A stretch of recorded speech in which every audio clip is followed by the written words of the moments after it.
अक्षय तृतीया, जिसे आँखा तीज भी कहा जाता है, हिंदू पंचांग के अनुसार वैशाख मास के शुक्ल पक्ष की तृतीया तिथि को अक्षय तृतीया मनाई जाती है। अक्षय का अर्थ होता है जिसका कभी क्षय न हो, यानी जिसका कभी भी नाश ना हो। इसी विश्वास के साथ इस दिन जो भी पुण्य कर्म करते हैं, दान करते हैं, पूजन करते हैं या कोई भी संपत्ति आप खरीदते हैं, तो ऐसा कहा जाता है कि उसका अनंत गुणा फल होकर आपको प्राप्त होता है और जन्म जन्मांतर तक आपके जो पुण्य कर्म है वह आपको प्राप्त होते रहते हैं। तो अक्षय तृतीया का दिन बहुत शुभ माना जाता है।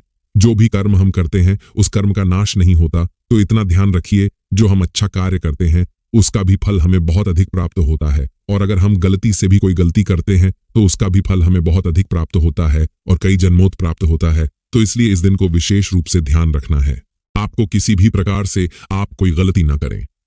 अक्षय तृतीया के दिन माता लक्ष्मी की ओर भगवान कुबेर देव की पूजा की जाती है, विशेष रूप से क्योंकि ये दिन ऐसा माना जाता है कि धन, वैभव और समृद्धि का प्रतीक है, और इसलिए इस शुभ अवसर पर बहुत से लोग हैं जो कि सोना चांदी खरीदते हैं, आभूषण खरीदते हैं, भूमि खरीदते हैं, वाहन खरीदते हैं।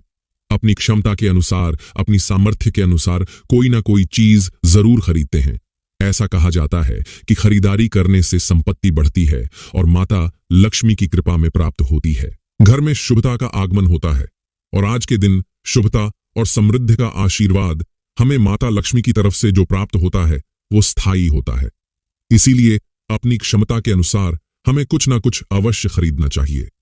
अक्षय तृतीया के दिन को इतना शुभ माना जाता है कि इस दिन कोई भी शुभ कार्य आप कर सकते हैं बिना पंचांग दिखाए, मतलब पूरा ही दिन शुभ होता है, भुज मुहूर्त होता है। ऐसे में आज के दिन को विवाह के लिए भी बहुत शुभ माना जाता है। कोई नया कार्य आप प्रारंभ करना चाहते हैं, कोई व्यापार शुरू करना चाहते हैं, कोई दुकान खरीदना चाहते हैं, भूमि पूजन करना चाहते हैं या फिर गृह प्रवेश करना चाहते हैं, तो आज का दिन सर्वोत्तम है, सर्वश्रेष्ठ है, आप कर सकते हैं। अगर आपकी साधना में रुचि है, मंत्रों का जाप करना चाहते हैं, ईश्वर की साधना करना चाहते हैं, तो आज का दिन श्रेष्ठ है। आज के दिन से आप मंत्र जपना प्रारंभ कीजिए।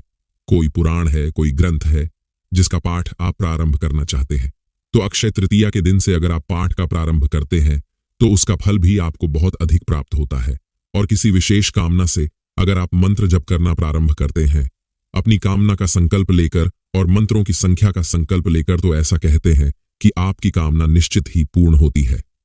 विशेषकर अगर आपको धन प्राप्ति की कामना है, आर्थिक समृद्धि की कामना है, तो आज के दिन अगर आप माता लक्ष्मी के मंत्रों का जप प्रारंभ करते हैं, या फिर आज के दिन अधिक से अधिक संख्या में अगर आप मंत्रों का जप करते हैं, माता लक्ष्मी के मंत्र का जाप या कुबेर देवता के मंत्र का जाप, तो इससे कुबेर देव और माता लक्ष्मी दोनों प्रसन्न होते हैं और घर में स्थायी उन्नति प्राप्त होती है, शुभ फल प्राप्त होते हैं, धन का आगमन होता है, आर्थिक समृद्धि बढ़ती है, घनागमन के नए रास्ते खुलते हैं। तो आज के वीडियो में आप जानेंगे कि अक्षय तृतीया कब है, तृतीया तिथि कब प्रारंभ हो रही है, कब समाप्त हो रही है, और अगर आप तृतीया का व्रत धारण करते हैं अक्षय तृतीया का, तो व्रत आपको कब धारण करना है। अक्षय तृतीया के दिन पूजा करने का और सोना खरीदने का या कोई भी खरीदारी करने का शुभ, और आज के दिन आपको कौन से मंत्रों का जाप करना चाहिए जिससे कि माता लक्ष्मी आपके ऊपर प्रसन्न होकर आपके घर में स्थायी रूप से बात करे। तो अक्षय तृतीया से संबंधित संपूर्ण जानकारी आपको आज की वीडियो में शेयर करूंगा, तो वीडियो बहुत महत्वपूर्ण है, पूरा जरूर देख लीजिए। अच्छी लगी वीडियो तो लाइक भी जरूर कीजिए, क्योंकि आपके लाइक्स, आपके कमेंट्स मेरे लिए बहुत महत्वपूर्ण होते हैं। यही एकमात्र जरिया है जिनसे मुझे पता चलता है कि आपको ये वीडियो अच्छी लगती है और आपके लिए ये वीडियो उपयोगी है। तो अगर ये वीडियो अच्छी लगे तो लाइक तो जरूरी किया कीजिए। तो सबसे पहले जानते हैं कि अक्षय तृतीया की तिथि कब प्रारंभ हो रही है, कब समाप्त हो रही है और अक्षय तृतीया कब है। तो देखिए, तृतीया तिथि का प्रारंभ हो रहा है 29 अप्रैल को शाम को 5:30 पर और तृतीया तिथि समाप्त हो रही है 30 अप्रैल को दोपहर में 2:32 पर। तो सूर्योदय कालीन तिथि के अनुसार अक्षय तृतीया 30 अप्रैल 2025 को मनाई जाएगी। 30 अप्रैल को सूर्योदय काल का समय रहेगा सुबह 5:40 पर और सूर्यास्त का समय होगा शाम को 6:56 पर। अक्षय तृतीया के दिन ब्रह्म मुहूर्त में उठकर स्नान करना अत्यंत आवश्यक माना जाता है और बहुत ही शुभ माना जाता है। तो ब्रह्म मुहूर्त का समय रहेगा सुबह 4 बजे से 5 बजे तक। इस समय में अगर आप स्नान करते हैं, दान देते हैं, भगवान श्री विष्णु की पूजा करते हैं, तो इसका फल आपको बहुत अधिक प्राप्त होता है। वैसे बहुत सारे भक्त हैं जो कि पूरे वैशाख मास का स्नान कर रहे हैं, तो अगर आप पूरे वैशाख मास में ब्रह्म मुहूर्त में स्नान नहीं कर रहे हैं तो अक्षय तृतीया के दिन तो आपको जरूर करना चाहिए। अमृत काल का समय है, दोपहर में 1:25 से दोपहर 2:50 तक अमृत काल का समय सर्वाधिक शुभ माना जाता है, मतलब बहुत शुभ है, अमृत के समान फल देने वाला होता है। तो खरीदारी करना हो, दान देना हो, कोई शुभ कर्म करना हो, कोई व्यापार भी प्रारंभ करना हो, तो ये समय आपके लिए श्रेष्ठ है। अक्षय तृतीया बुधवार के दिन पड़ रही है, तो ऐसे में अभिजीत मुहूर्त आपको नहीं प्राप्त हो रहा है। लेकिन राहु काल का समय नोट करके रखिए, इस समय में आपको कोई भी शुभ कार्य नहीं करना है। और अक्षय तृतीया के दिन राहु काल का समय है, दोपहर में 12 बजे से 1:30 तक, ये 1.5 घंटे तक का समय है, जिस समय में आपको भूल से भी कोई शुभ कार्य प्रारंभ नहीं करना है। हाँ, आप पहले से कर रहे हैं तो बिल्कुल कर सकते हैं।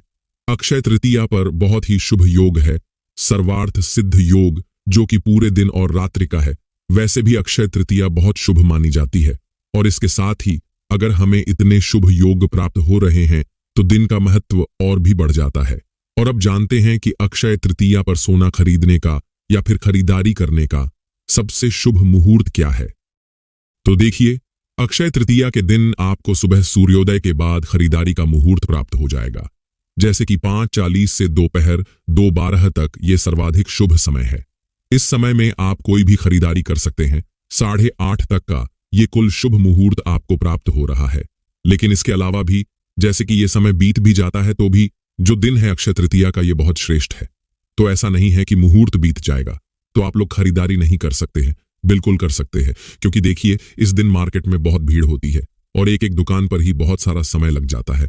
और ऐसी अवस्था में अगर आपका समय थोड़ा बीत भी जाता है तो भी कोई बात नहीं, पूरा दिन शुभ है, आप कभी भी कर सकते हैं। इसी प्रकार का एक कमेंट आया था कि क्या हम रजिस्ट्री करवा सकते हैं समय बीतने के बाद।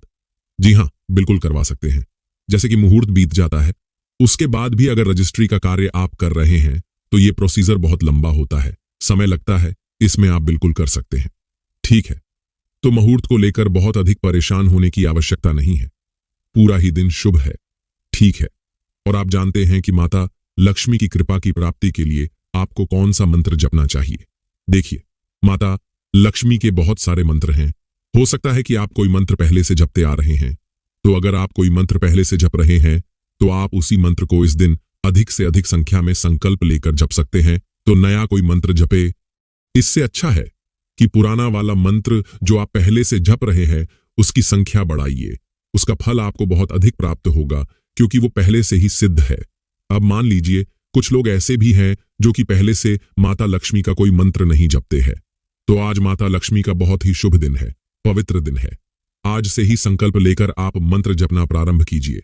माता महालक्ष्मी का बीज मंत्र है ओम श्री घ्रीम श्रीम कमले कमलालय प्रसिद्ध प्रसीद श्री घ्रीम श्रीम महालक्ष्मीय नमः।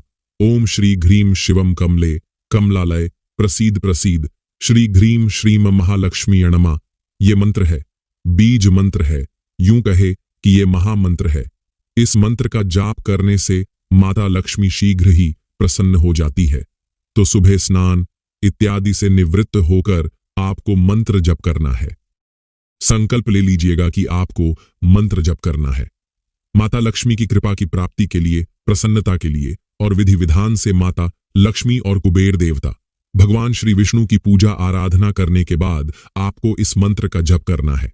कितनी संख्या में मंत्र जाप करें, देखिए, ये आपकी अपनी इच्छा पर निर्भर करता है। आप चाहें तो 1 माला भी जप कर सकते हैं, लेकिन अगर आप प्रतिदिन 5 माला या फिर 11 माला का जप करें तो श्रेष्ठ रहेगा। तो आप आज से प्रारंभ कीजिए। जितनी भी संख्या में आज आप मंत्र जप करेंगे, उतनी ही संख्या में आपको प्रतिदिन मंत्र जप करना है। तो आप अपनी सुविधा के अनुसार 1 माला का, 11 माला का, 5 माला का पहले ही दिन से संकल्प ले लीजिए और फिर प्रतिदिन निश्चित संख्या में, निश्चित समय पर आपको इस मंत्र का जप करना है। कितने दिन तक करें? कम से कम दिन 43 तो लगातार कीजिए, तभी आपको लाभ होगा। अच्छा, जैसे अगर आप ये मंत्र नहीं जपना चाहते हैं, कोई छोटा मंत्र चाहते हैं, तो ऐसे में आप श्रीम एकाक्षी बीज मंत्र है, श्रीम, या फिर आप चाहे तो ओम श्रीम श्रीम ओम श्रीम श्रीम इस मंत्र का जप कर सकते हैं। ठीक है, तो अपनी सुविधा के अनुसार, अपनी इच्छा के अनुसार किसी भी मंत्र का जप कीजिए, चाहे तो श्री सूक्त या फिर कनक धारा स्तोत्र का पाठ कीजिए। मतलब माता लक्ष्मी की आराधना आज के दिन करना अत्यंत आवश्यक है। और इसके साथ ही आपको कुबेर चालीसा या फिर कुबेर मंत्र का जब भी आज के दिन मतलब अक्षय तृतीया के दिन जरूर करना है। इसके अलावा अगर आपकी कोई भी विशेष मनोकामना है, जैसे कि संतान प्राप्ति की कामना हो, विवाह की मनोकामना है, तो आज से आप मंत्र जपना प्रारंभ कर सकते हैं अपनी इच्छा के अनुसार, अपनी मनोकामना के अनुसार। ठीक है, जैसे कि संतान प्राप्ति के लिए संतान गोपाल मंत्र जाप सकते हैं, और विवाह की मनोकामना है तो माता कात्यायनी के मंत्र का जप कर सकते हैं। मंत्र मैं आपको स्क्रीन पर दे दूंगा, आप लोग देख लीजिएगा। और आने वाली वीडियो में आप जानेंगे कि आज के दिन के अक्षय तृतीया के दिन हम क्या खरीदे और क्या ना खरीदे, और किन चीजों का दान करें। और अक्षय तृतीया के दिन धनवर्ष पोटली बनाई जाती है। तो आने वाली वीडियो में आपको अक्षय तृतीया पर धनवर्षा पोटली कैसे बनाएं, किन किन सामग्रियों की आवश्यकता है, आपको इसकी जानकारी भी मिल जाएगी। तो वीडियो जरूर देखा कीजिए। उम्मीद करता हूं ये वीडियो आपके लिए उपयोगी होगी। धन्यवाद।